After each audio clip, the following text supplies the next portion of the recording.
Hi there, everybody. My name is Laura Kelland-May, and I'm here from ThistleRidgeStables.com and Equestrian Skill Builders on Facebook. I'm here to share with you the 7 things you should do in your equitation over fences class. And I've got a presentation for you, and we're going to get to that right now. I'm going to try and get to that right now anyway. It's a PowerPoint presentation, and let's just see if I can get it working here. So 7 things you should do in your equitation class, equitation over fences class. And these are not the 7 things you should only do. These are 7 tips that you should do and 7 things you should think about to get in placing in your equitation class.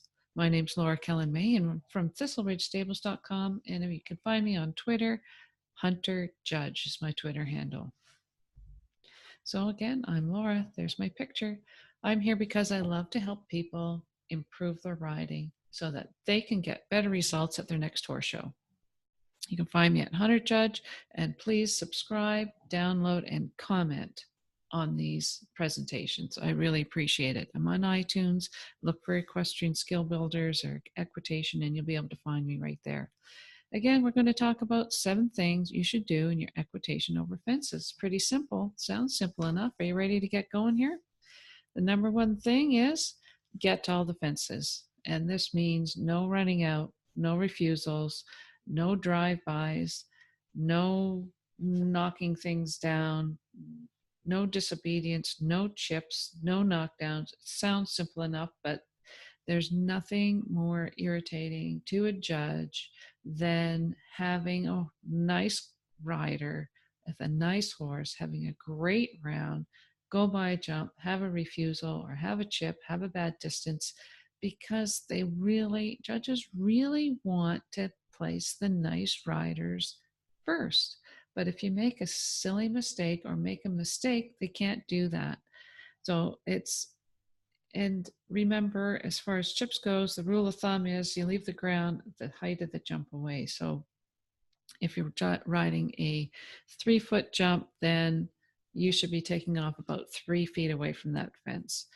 And it's really important that you get to all the fence. You cannot be the best rider out there, the best equitation rider, looking the best on the best horse, and have a rail down, unless it's, that's a bit of if it's really the horse being silly or having a bad rail. But you cannot win if you have a bad distance or if you have a refusal or fall off your horse. So you have to get to all the jumps. That's the number 1 first thing you have to do. The second thing is get the correct striding. And the correct striding means if there's a related distance between 2 fences, getting the correct number of strides between the jumps is really important. And that means that if it's 60 feet, you should be getting 4 strides. And if it's 72 feet, 5 strides, or the related distance if you're pony striding. If you add strides in, that means that you are not riding forward enough, or if you leave strides out, that means you're going too fast. So having the correct distance is really important, particularly if you're in the hunter equitation over fences. The third thing that you have to remember is have a heels down and your leg in the correct riding position. This is your base of support. And if you don't have a good solid base of support, then you're not going to win at your equitation. Your heel and your leg position is the foundation of your riding. And if your heel isn't down, then your riding position is not in a good situation. So you have to keep your leg in a good riding position. And I'm just checking my notes here. Heel as your base is your support. If you have a weak heel, it means you have a weak base of support, which means you're not very solid in that saddle. So if the horse trips or does something unusual, you'll lose your position. And usually the first thing that happens when that happens is that you balance off the horse's mouth. So it's very important that your ankle is down, your heels are down, and your lower leg is wrapped around the horse. Your ankle should be supple so the weight comes down past your leg, right into the stirrup, down around the horse, and not in a forced position, because a forced heel means that you are having tension, but rather a relaxed heel absorbing the movement of the horse. A weak base of support means your heel is up, you're pinching with your knee, and you're going to pop off that horse sometime. Usually, what happens also is you get left behind at the fences are falling forward, leaning on your horse's neck. Number 4, eyes up, head up, looking where you're going, looking forward to your next fence, looking forward to your next turn. It's necessary for you as the rider to know where you're going and where you're supposed to go. And it also helps to allow the horse to understand where you're going and where where it is that you're going. And it's it's when you turn your head to see where you're going, the it shifts your weight so that the horse can see or the horse can feel where it is you want to go. If you keep your eyes down looking at the ground, the horse doesn't know where you're going.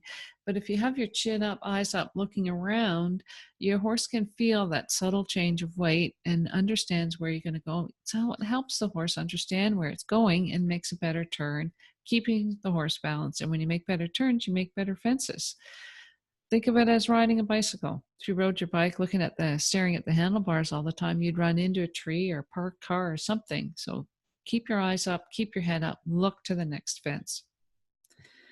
Number 5, have an even rhythm throughout. Rhythm is the foundation of the training of your horse. We like, as judges, hearing that bada bump, bada bump, bada bump, jump, bada bump, bada bump, bada bump, jump, bada bump, bada bump, bada bump, jump. It's a steady flow, the rhythmic sound, the rhythm of the round gives a lovely impression. It means your horse is balanced, means you're balanced, it means that you can very much just focus on your equitation rather than slowing, fasting, slow, go fast, go slow, go fast, go slow, go fast. It changing your rhythm detracts from your overall position because you're fighting or pushing or fighting or pushing with the horse. So keep an even rhythm. That way you can really focus on your equitation. And if you're fighting with your horse, slowing down, speeding up, slowing down, speeding up, your stride length is changing. And then this is when it happens when you chip into those jumps. So keeping an even pace keeps even stride lengths in between each jump so that you get the right takeoff spot for each jump. The 6th one is have a balance and planned corners. So not only do the jumps count, but what happens in the corners also counts. So you have 8 jumps usually in a hunter equitation, maybe a few more in the jumper equitation, but 8 times to impress the jump over the fences. But think of how many strides there are in between those fences, and those are also going to count. How you ride the corner, how you balance the horse in the corner. Is your horse counter bent or counter flexed around the corner, going around the corner like a motorcycle? That's not good.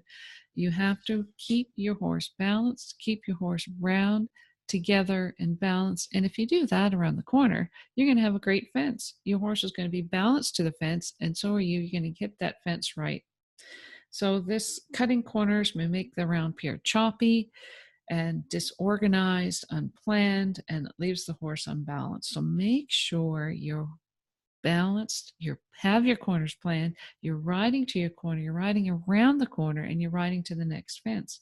Having a balanced turned, rounded corners will improve your approach to your fence and give your round a polished look.